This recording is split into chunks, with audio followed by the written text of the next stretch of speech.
අනිත් දැන් කියන්න තියෙනව තමයි තමයි. මනුස්සකම හදා ගැනීම ඉතාම ප්‍රමුඛයි. සිල්වත් වෙන එක ඉතාම ප්‍රමුඛයි.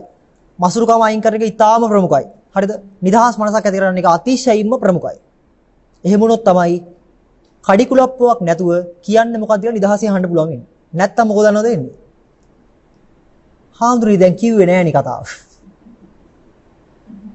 දැන් කොහොමද ඒක කරන්නේ? දැන් මොකද්ද ඒක කරන්න පුළුවන් විදිය? දැන් මේ මුල අගට කියලා තින්නේ ඒක ඈ. ඒනවල අන්තිම වෙනකොට අපිට අහුවෙන්නේ නැත්තේ ඒකමයි. හරිද? ඇයි අපි බලනවා හරි මේ ටික තමයි මේක තමයි දුක. හරි මේක. දැන් කොහොමද ඒක නිදහස් වෙන්නේ? තේරෙනවද?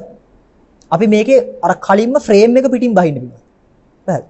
මම කියන්නේ නැහැ ෆ්‍රේම් එක නැතුව බලන්න පුළුවන් කියන එක. හැබැයි ඒ ෆ්‍රේම් එක ගලවන මට්ටමට හිත ගන්න ඕනේ නැත්නම් අමාරුයි. හරිද? ඉතින් ඒ හින්දා එහෙම කරන්න.